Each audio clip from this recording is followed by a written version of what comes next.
We're going to call the meeting to order. It's 5:37, I believe, and we do have a quorum. If y'all would stand, we'll have the Pledge of Allegiance.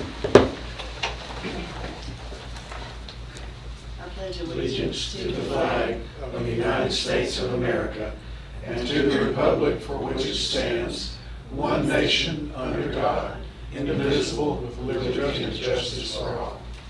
And if you pray for me, please. Dear Lord, we thank you for all your many blessings. We thank you for our school, our personnel, the children, everyone involved. Please be watching over each and every one this week in their preparation for school. Please bless all of them, bless their families, help everybody get up. Thank you, God, for all the things that you've blessed us with.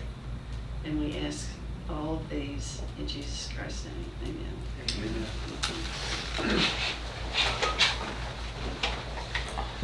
Okay, no public comments. All right, moving on, we'll go to information items. Dr. Sanderson. I decided I think this is some hazing event that I have to be the first one to go 3 meetings in a row. Right out of the box. As the new guy, I get really worn out here.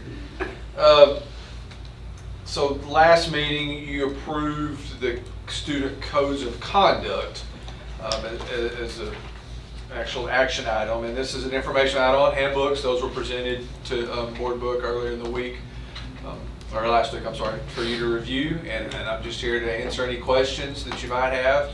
There's not an action item. You don't approve these, you just review them, and I'll answer questions to the best of my ability. We will say that, Ms. McPherson spoke to us last board meeting about some of her concerns about taller students putting their hands by their side and the fingertip being a kind of a just difficult goal to achieve for those tall students. So what we did, we met as a principal group, and Yancey and Scott and everyone, and we discussed what are some different ways, and we looked at a whole bunch of other different districts. How do they word it?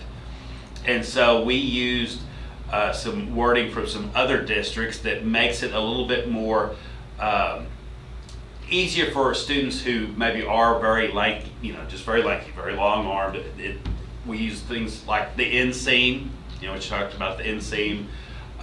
She was concerned about when students wear leggings, we just said the top needs to cover their, backside or whatnot. And so it was a little bit more generally worded, so it wasn't quite so much of the fingertip type, rule of thumb. So we think that we feel like we debated that back and forth to make sure, were there any ways that this might backfire on us and some kid wears something lewd or whatnot. We felt like it was worded in such a way to where it kind of was a happy medium.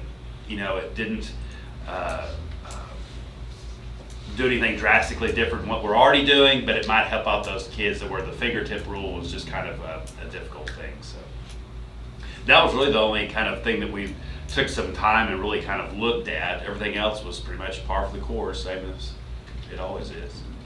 She mentioned, your athletic dress, and then we've discussed this prior to, like volleyball. Sure. But what do? You make our kids look like pilgrims or whatever. Yeah. She made, I was glad that she made and the then point. there was the Olympics. Oh my God. Yeah. I was glad Kelly made the point that she wasn't wanting us to change that. She was wanting us to look more at just the general student, dress. So I think that the way we reworded it, it's create less distress for those kids, like I said, that have long arms and are trying to, do the right things with shorts and shirts and whatnot. So anyway, hopefully it will be well received. I actually read the thing. Yeah? It brought back memories. Yeah. I wrote some of that. I thought it was very well done. That's about as, I don't know how you could get any more thorough than that. Did you fall asleep reading it, Charles? No, actually. That's what your video was for. I had countless people tell me, Barrett, that 15-minute video, I've never slept so well in my life. It put them right to sleep. So. I will tell you, there's some parts that I scanned. Yeah. It's hard to go through all the details every time. Yeah. So, but I think it's a good guiding document for our campuses and administrators to use, and they put a lot of work into it. There was a lot of kind of just subtle changes in wording from the state this year, just a little bit. Nothing major changed. They just changed some wording in some sentences, but we have to update those things. Yeah. So this is the student handbook we're talking about, Each campus handbook. each camp. The only thing I would like to throw out is, I would like to see consistency, campus to campus. I mean, what do you do to this kid if, like the cell phones, how do you handle that? How do you handle this student if they use a curse word or whatever? It needs to be consistent, I think. Do our administrators get together and Yes. talk on how they Yes. Yeah. do that? And what about assignments to AEP?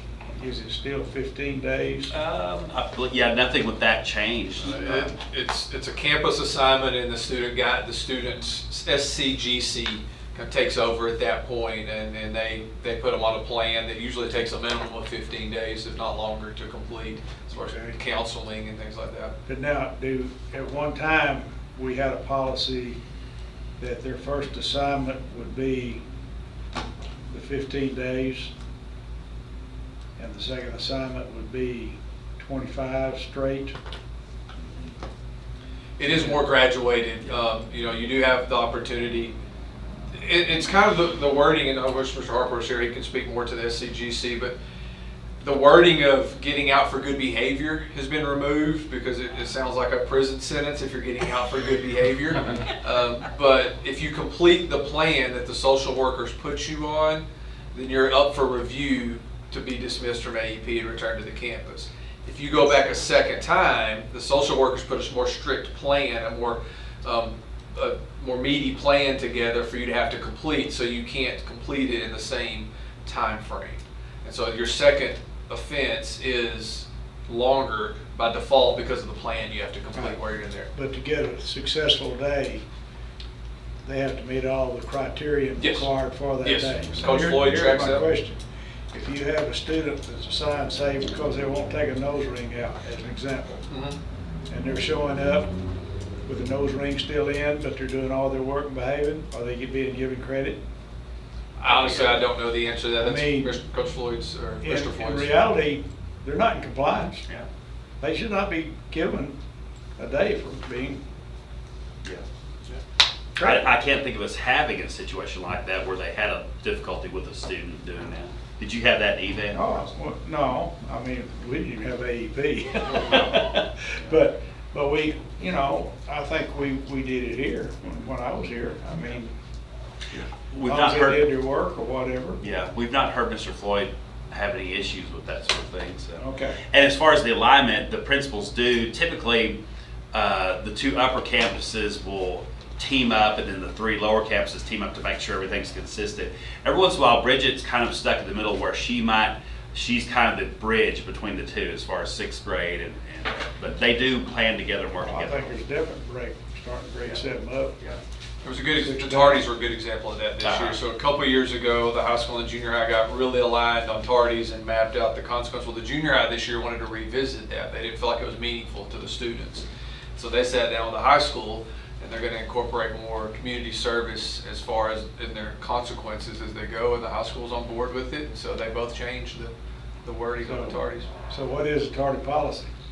Well, I don't have it memorized. It's a graduated talk. It's 3. I think it's 3. There's a consequence, and then 5. There's a consequence, and then 8. And it's a graduated consequence all the way up to and including AP if you continue to be tardy. I have a solution to your tardies, and everybody laughs at me. Turn off the bells. Tell the kids, hey, get to class. And you'd be surprised. We had, when they did junior high construction over here years and years ago, we didn't have any bells the first semester. That's the most smoothly run campus you've ever seen get to class. I'm a fan. I was a fan of no bells as a high school principal because that's the only place in the world you listen to bells. Well, I mean, and the kids are standing at the door waiting for the bell to ring. Teachers dismiss. Yeah. And the other thing that happens is they start filtering into the hallways gradually rather than all of them hitting it at the same time. But it runs smoothly if you just turn off the bells. Well, So my 2 cents. yeah. Yeah. I think it's a good solution. Mhm.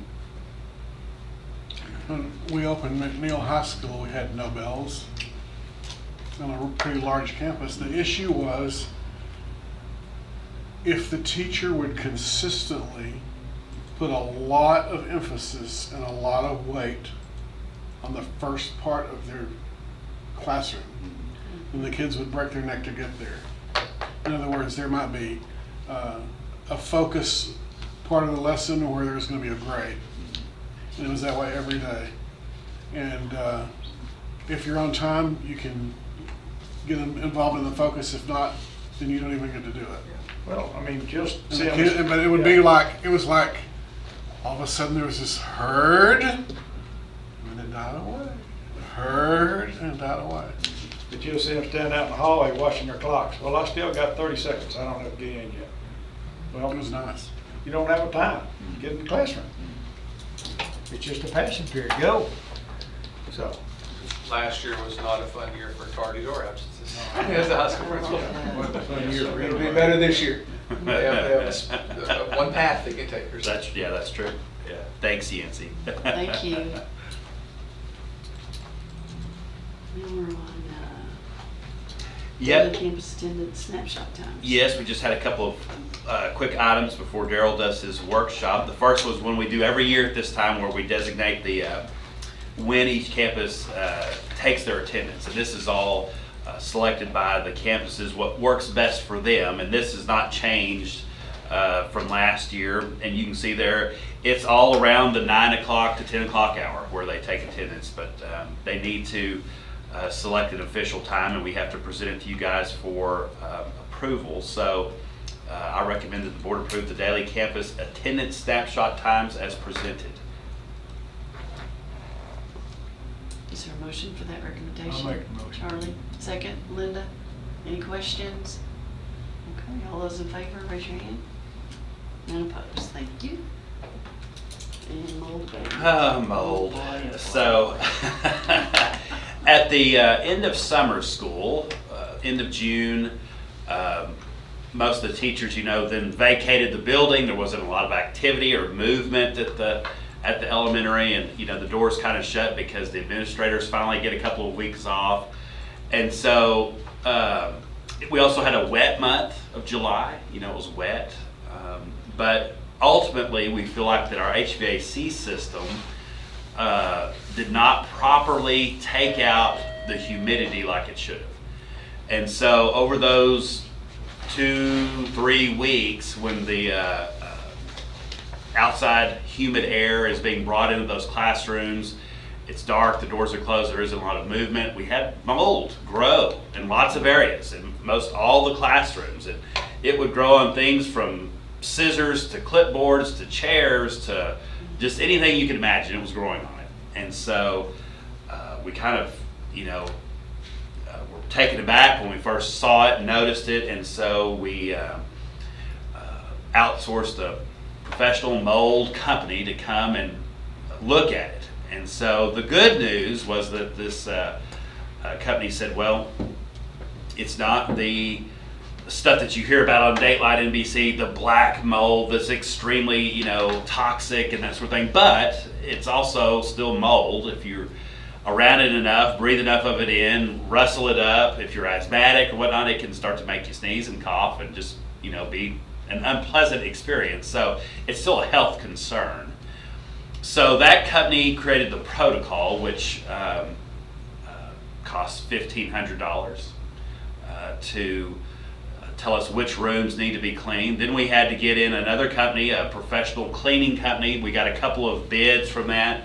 We had to enact the emergency procedures for that. We didn't go through the full-blown RFQ, RFP, all that rigmarole. We had to say, come on, we need some bids right now. Let's pick them out. Who's the cheapest? Who's the quickest? And we got them in.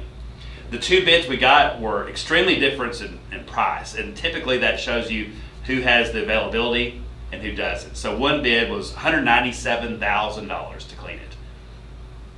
The other bid was $54,000.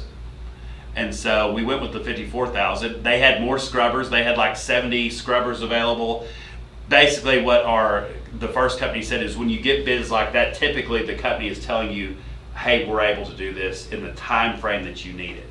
Because we told them, look, We've got school starting on Thursday. We need a company that can do this quickly. We're very upfront about that. So that company came in, they cleaned, even on Saturday, you probably saw the trucks up there.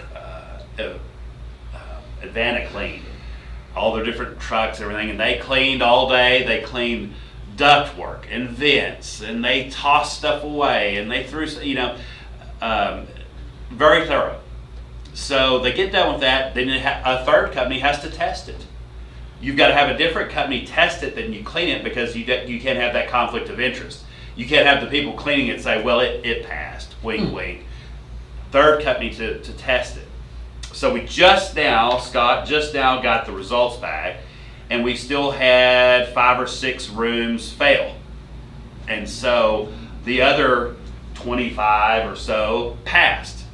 So we had a meeting with elementary this afternoon, and I polled the teachers and said, well, the main question is meet the teacher. That's the big conundrum. That's the big question. That's tomorrow night.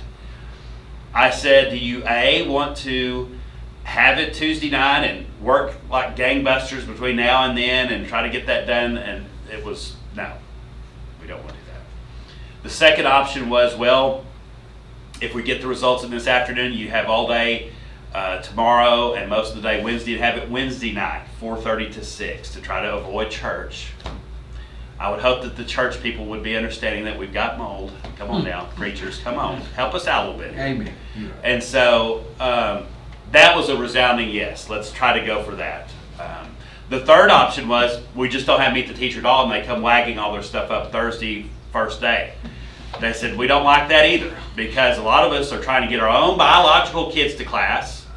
They're little. A lot of those teachers have little kids. We don't want to have to then be waiting at the door with 25 parents waiting with Kleenex boxes and all that. We don't want to do that either. And so hopefully we will be able to get these last 5 or 6 rooms cleaned. The others can go in now. They can start unboxing all their stuff. See, some of them, the rooms were already in pretty good shape. Some of them, it's all still in boxes. So that's why I'm going to have to put out something on Facebook that tells the parents all the open houses are on for tomorrow night, but not elementary. You have to do that the next time, because I know it's a little bit of a nuisance for the parents, but it is what it is. That's an act of God. We can't change it. It's a mold thing. We've got to be careful. So the community has been very understanding. So that, I was afraid there was going to be a backlash of, well, why did you let that happen? They were very understanding. Sometimes things just happen. The cleaners even said when we got to the hotel here, the lady at the front desk said, well, you must be here for the elementary. So they knew. Somebody stayed awake during my video. So they knew. So that's where we're at right now. What we will do at the August 16th meeting is we will come to you and enact the emergency protocol for procurement. But like we did in one of those policy updates, it gives me the authority, if you have like a blizzard and something, or you've got mold, you can quickly get something. Okay, we can't have 3 or 4 board meetings. We got to get you in here right now to start cleaning. And so all told, it'll be over $75,000 just for the cleaning. And all the testing and all that. Not to mention the running laundry list of personal items teachers lost, professional items teachers lost. We try to give each teacher another $100 to start buying stuff just for their classrooms, because some of them lost a lot of stuff. I went from having a box full of scissors to no scissors, no clipboards, so they're in good spirits, surprisingly. They were very much troopers there. We'll get through it, we'll be fine, but our insurance company said we won't be covering this, unless the tornado had ripped the roof off and then the mold started growing, we'd cover it, but not for this. They did say we would, if we were you, we would pursue that AC company though, because there's a lot of culpability there. That's really, I think something could have been avoided if there had been some different settings. And just some different things. And I'm not talking about just like a lay person right there on that. I'm talking about settings like up on the roof and some of the big systems and things like that. Who was our insurance person? Well, our insurance is the property casualty. Was it PCAT? And who did the air conditioning? Logic is the that group, and so we're a little bit frustrated with them because we feel like that that may have been the root cause of it. That was gonna be my question. What action, if any, were taken to prevent this from happening again? Because the one thing that causes that Yeah. is the unit is size too big. People really want to be cool, so Yeah. if it takes 10 tons, they want 11 tons. That does not remove the humidity from the room. Yeah. That's why it's cool, because it's damp all the time. Yeah. And if nobody's going, you have no traffic in and out, then you got a mold problem or humidity problem. Based on the comment made by the Logic repairman that came out, he admitted some culpability on this wasn't set properly by us to begin with. Now, I don't think the owners would have appreciated him saying that in front of us, but he said it. And so, Our regular guy was removed and replaced with another repair. yeah, almost like the previous guy that was working for them was not doing an appropriate job. So, So it could be.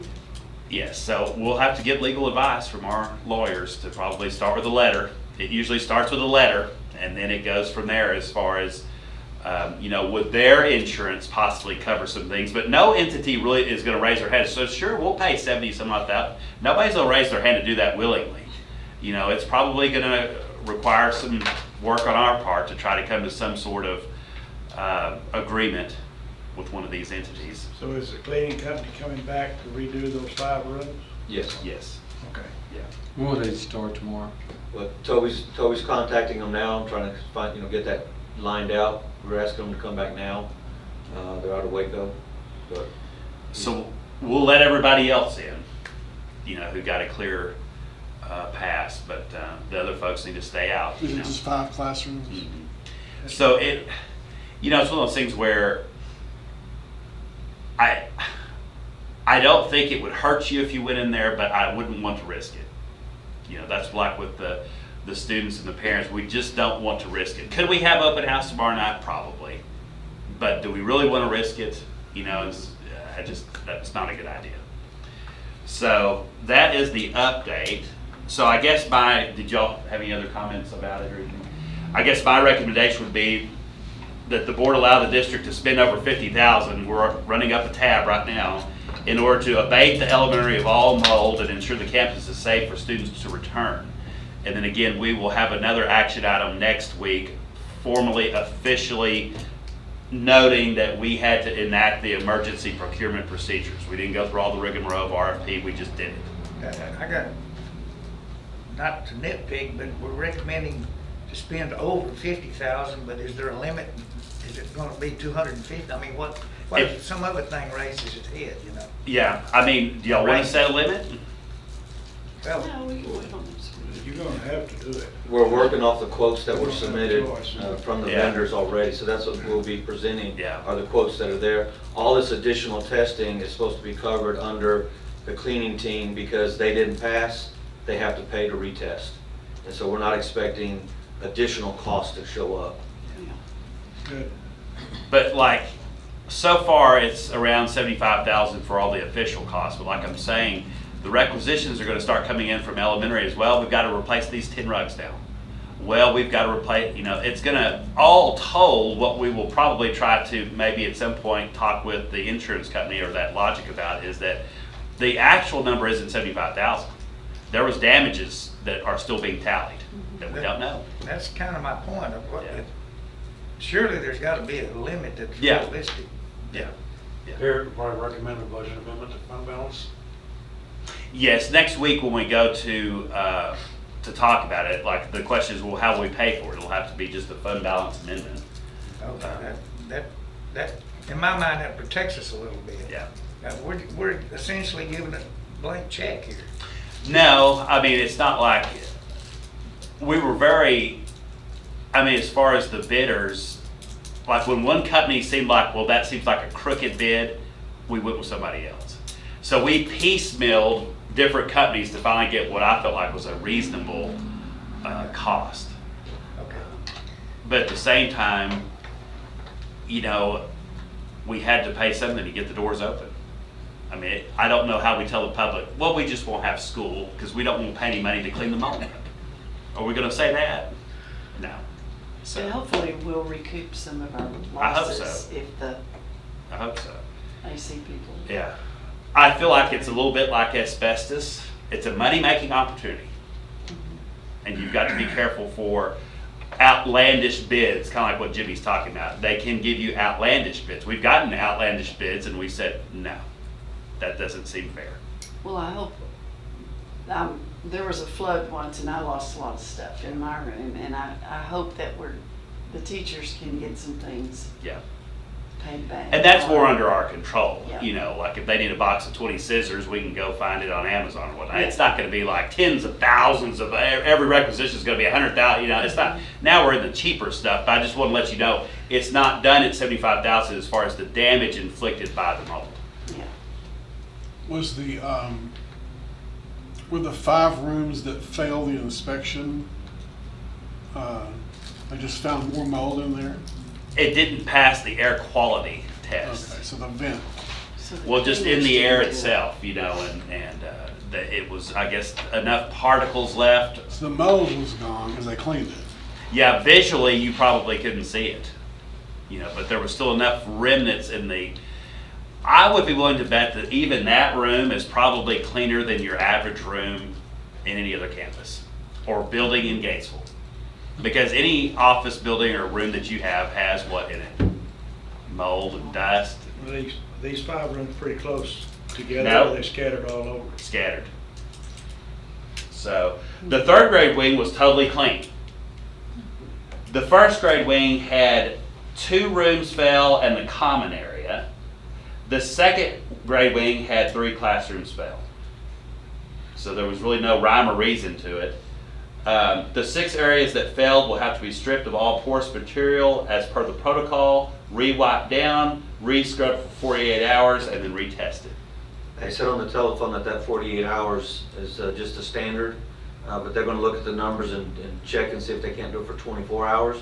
But it depends on the result of the test on how far they're gonna, or how long they'll scrub the air. So it's possible that those 5 might be displaced come the start of school. We'll have to come up with some sort of contingency plan. And where will those 5 teachers have class the first couple days of school if they're still scrubbing their rooms? Yep. Exciting times. So I made the recommendation to spend over 50,000 and less than $1 million, Jimmy. I make a motion to approve it. Jimmy makes the motion, I'll second it. Any more questions? All those in favor, raise your hand. Motion carries. The Lord bless you and keep you. Yeah. If anything could go wrong, it went wrong. Yeah. But Daryl's here to save us with a budget All workshop. right. Well, this is when it gets exciting now. Daryl, you're up. I'm glad you feel better. Well, the thing about it is that we now have administrators who are experts in mold. Yes. We COVID, could possibly mold. utilize that Yeah. as consulting grants to other Yeah. school districts who may face similar circumstances. Yeah. Okay, budget time. I wanted to share with you that today, you know, we talked about the ESSER 1, ESSER 2, ESSER 3. These are the federal grants from the CARES Act. ESSER 2, NOGA, it's Notice of Grant Award, came in today. Congratulations to Dr. Sanderson for his work on that. And today we also received official notice of the grant award on the ESSER 3, which the first 2/3 is about $2.5 million, and there'll be another third later. So these are some significant dollars that are coming to the district. ESSER 2 is $1.7 million, and this all impacts the budget. What will happen on ESSER 2 is we're going to take $1.7 million out of our current year personnel budget and charge it to ESSER 2. So that'll reduce our expenses in this fiscal year in personnel costs $1,700,000. The state's going to come back around probably in October, maybe September, late September, and they're going to say, wait a minute, we want our share. They want what they had to put up for the hold harmless because of attendance, remember last year. And that's probably going to be around $600,000. But that won't be adjusted until what they call the near final on our state aid computation. But nonetheless, it'll come out of our revenues. So if you net out the 600 to 1.7, we'll probably be good about 1.1 million just off of ESSER 2. So that's going to go pretty much directly into fund balance for this fiscal year. So we're anticipating a nice little bump in our fund balance for fiscal year ending this month. And that's a big benefit. I'm anticipating additional excess revenues over expenditures this fiscal year. So I'm thinking it's going to go at least probably $1.5 million contribution to fund balance from this fiscal year. So we'll see how it plays out. A lot of numbers between now and then. But that's good news, and thank you, Dr. Sanderson, for working on these numbers. The biggest one is ESSER 3, and the first 2/3 is like 1.255 million. And we have some supplanting and some supplementing.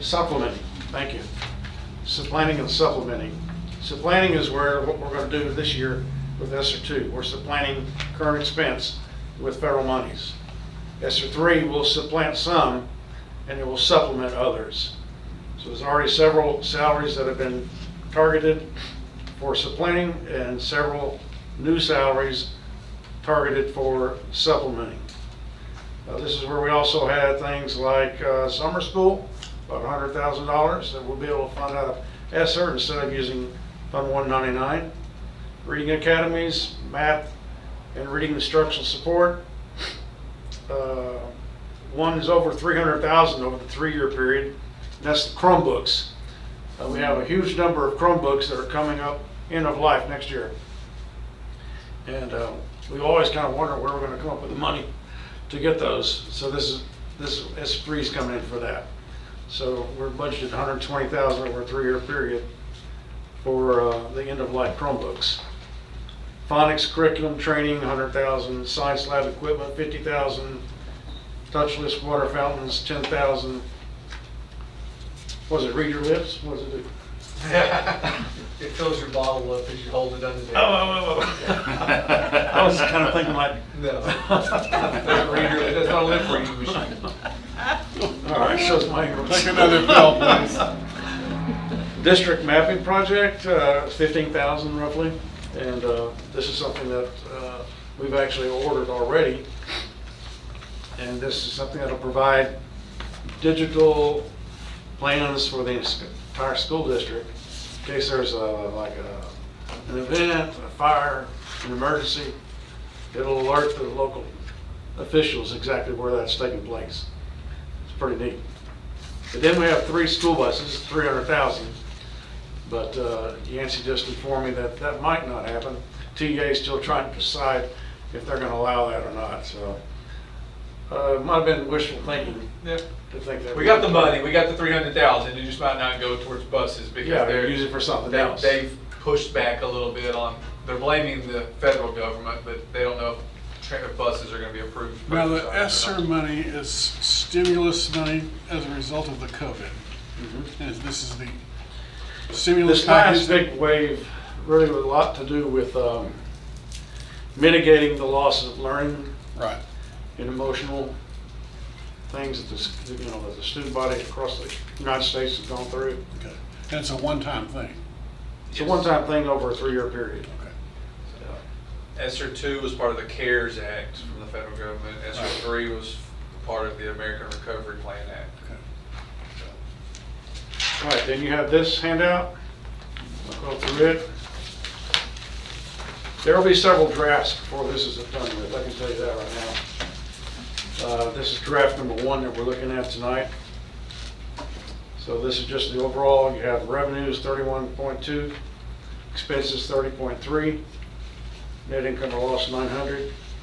That net income or loss is split between the general fund of 796 and the interest and sinking fund of 106. Then on the next sheets, you have like the revenues, there's two separate pages for revenues. One is revenue by program, like the playoffs, the general fund, food service, interest and sinking, hosted events. And that comes down to the same number, 31,249. The biggest number there is general fund on line 4. So I've gone ahead and printed out the general fund revenues on 199, which total up 27,174,000.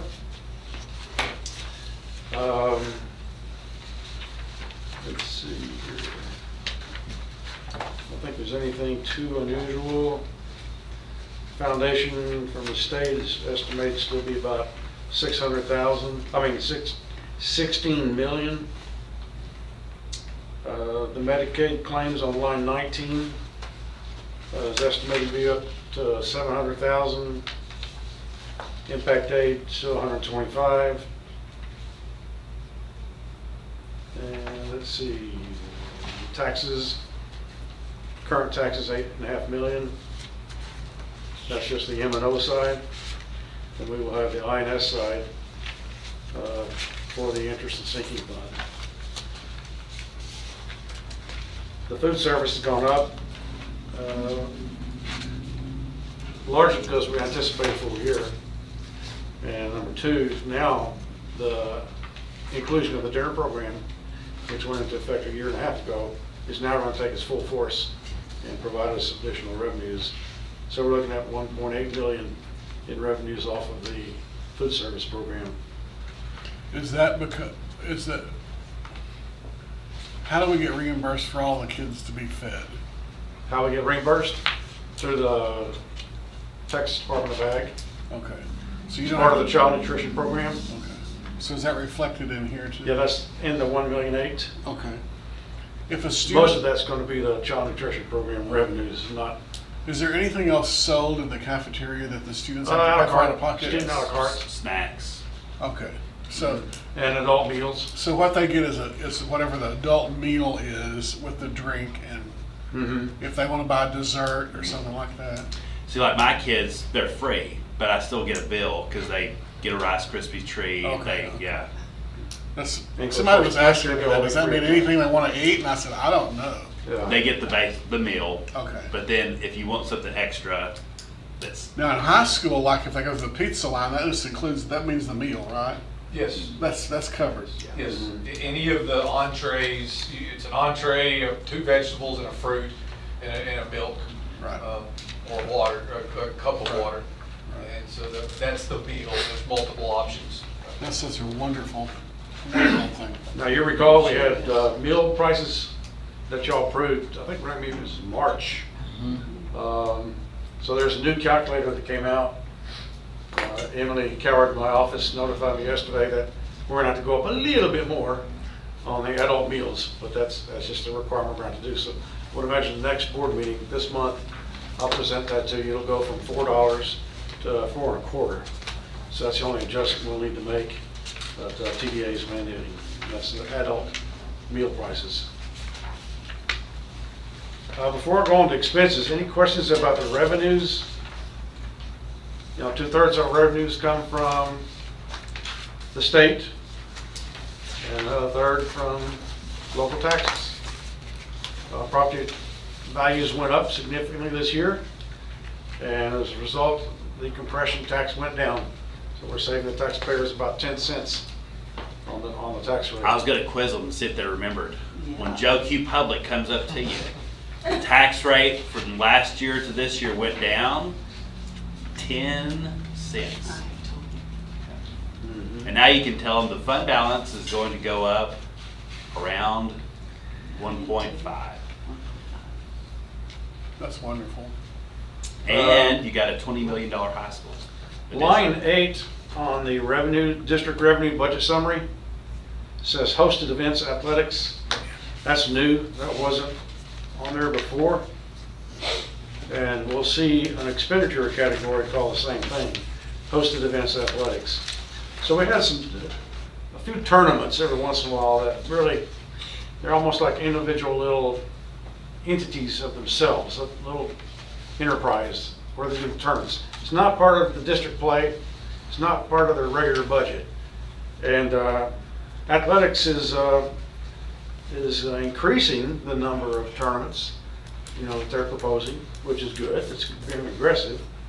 And so they prepared a budget that was called hosted events budget. And their budget for hosted events was $44,000.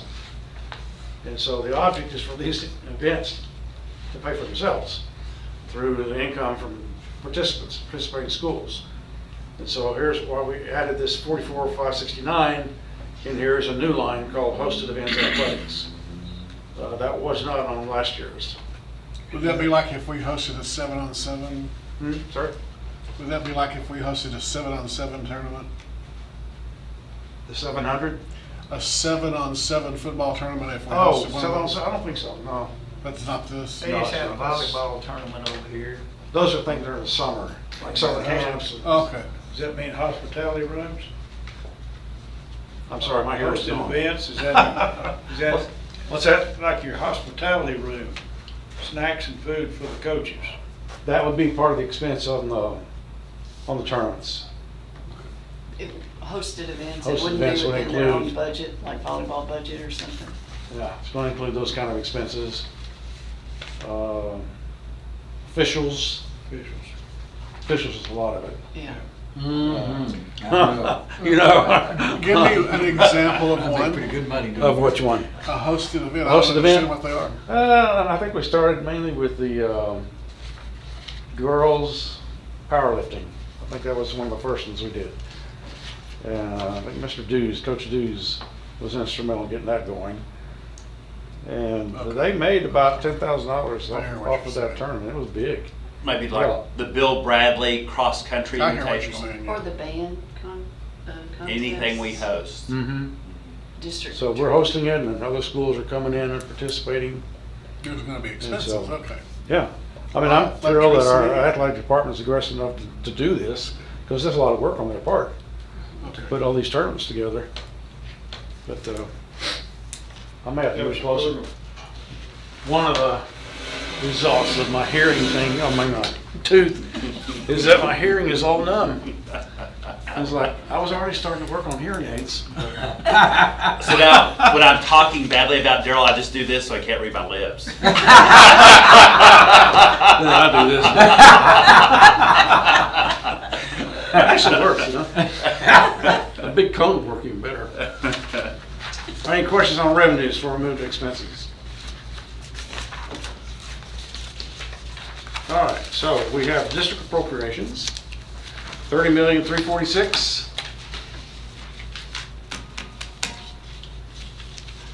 And that's the last sheet.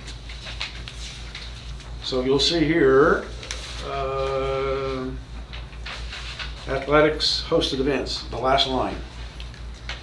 So there's the other side of that. So I'll go from the top to bottom.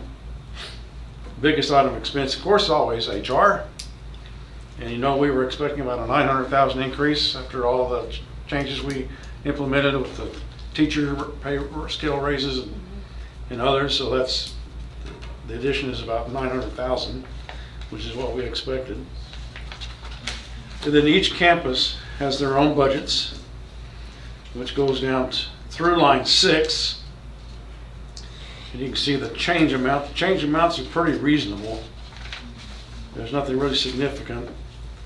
I'm thinking the high school was probably that software. Remember that, Yancy? Yeah, and does that have band included in that one too still? That 11,000 or 12,000? Oh, I'm sorry, I thought you were talking just the high school overall budget. Not just the high school. I'm pretty sure that was mostly software that they were using for the kids. Band would probably be on line 8. Oh, you're talking about the change. I'm sorry, I thought you just meant the total. But the change. Yeah, we brought CTE back into the mix a little bit too. And so we did have some new software this year with the online learning. So we have career and tech. A lot of things career and tech are also funded by the career and tech allotment that we get from the state. Fine arts, athletics, junior high, high school.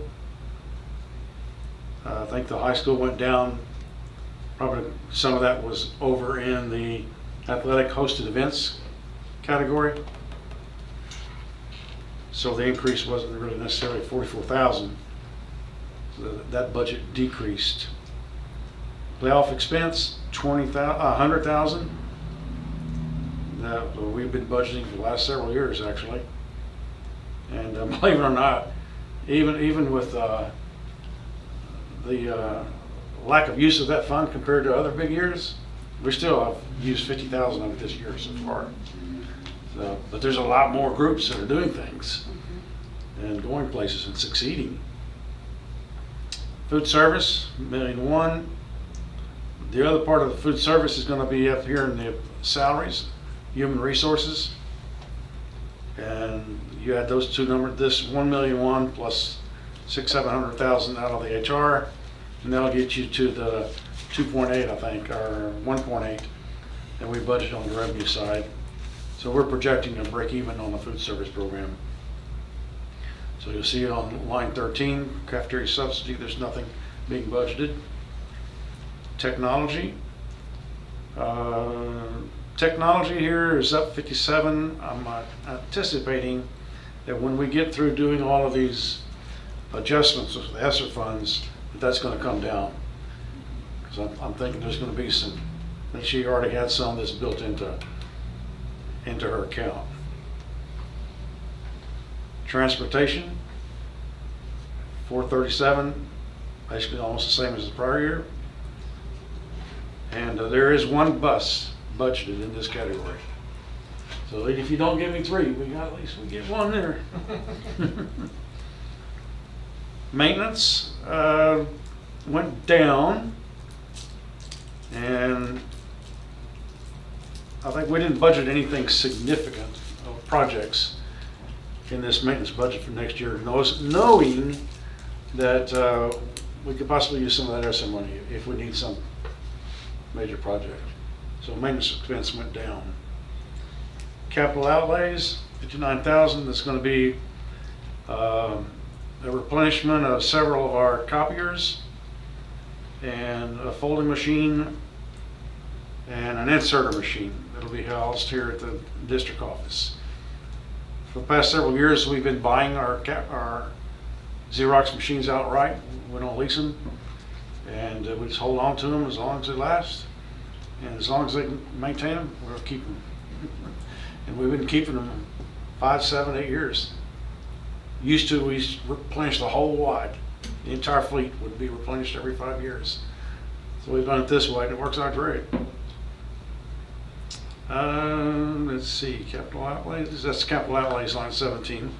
Interest and sinking. This is the bonded indebtedness for our 3 bonds, about roughly $2 million a year. District admin, 344.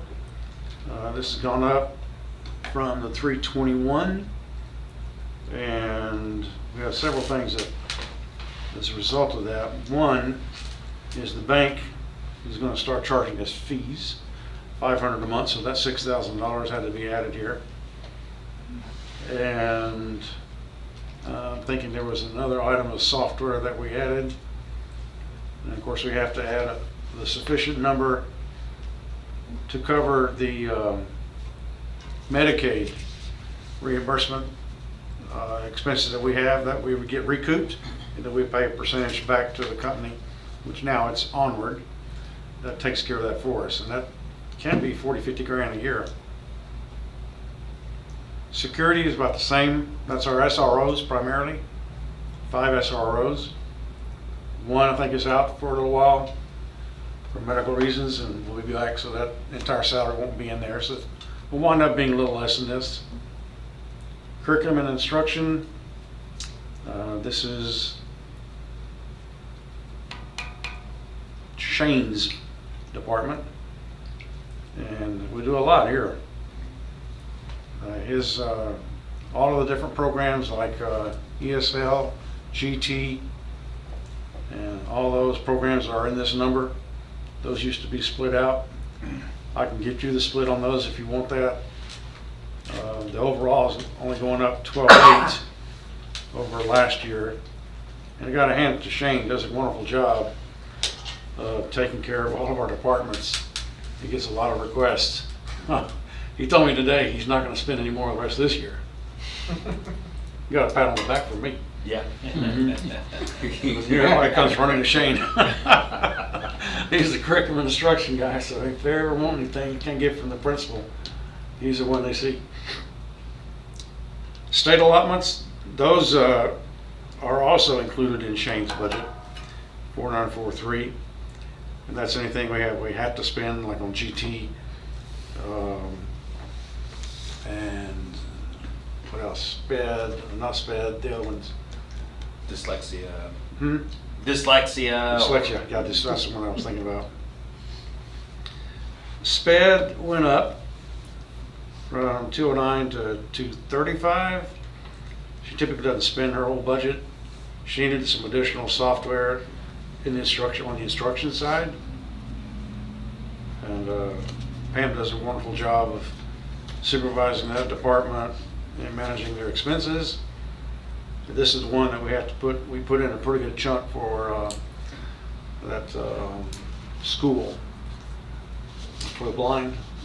Yeah, just in case you have to have it. A residency, it's called a residency school. What is our special ed enrollment percentage now? What is our special ed enrollment percentage now? It's probably around 300. Last number that I saw, 300 over 27. I think it's much, much lower than what it used to be. When I first moved here, we were up in the 18, 19%, if you recall that. So I'm thinking it's probably under 10, maybe. 10% of 27 would be, yeah, no, it'll be a little higher than that. I'll try to get you that number, Charles. I was curious. Yeah. It was about But it's 17 much lower when I than what it retired. used to be. Yeah, it was 15, 16, 17 when I left. Yeah, it hadn't been that high in quite a while. Hadn't been that high since we took over and brought it in-house. Okay. All right, the tax levy, this is the cost that we pay to the appraisal district as well as to the tax collector. They do a good job on that.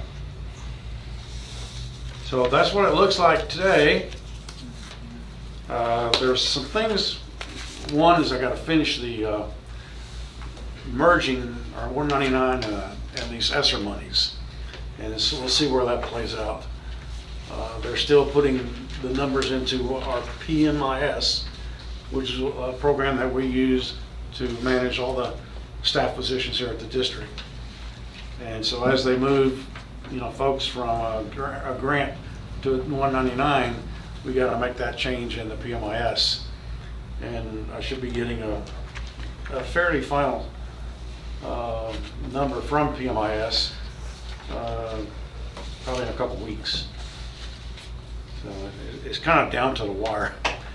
So usually it's like almost at the very end, we're still tweaking the budget, tweaking it, and it's like, okay, we got to approve it now. So, and that's on the 30th of August. Yes. Another 5:30 meeting. Calvin, audibly move. Charles, we had 385 special ed students right now. Must have gone up a little bit. There you go. Well, and 2,800 kids. You brought me some this year. Yeah, and we are right now enrolling some. We've met some today. So it's a growing population for sure. It's going to be real interesting to see what our enrollment numbers finally look like after this COVID. Good job. Oh, my. I'm anxious to see if we're going back. Yeah. We're making more. Yeah. Yeah. So I'll tell you, it looks pretty good from this perspective It's very today. different from this one too. Whereas, you back this up to March, April of last year, 2020, We it should looked kind of bleak. We didn't know what the future held.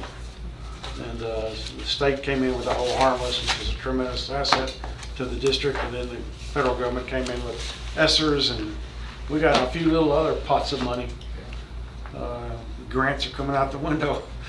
It's amazing how many grants are coming up. We have, maybe 50,000 this grant, 100,000 that grant. So, like, there's a couple of them almost pretty much reserved for Shelley in technology, because that was one of the things they they wanted you to use that money on was technology. And so it's not a controversy to use those for technology matters.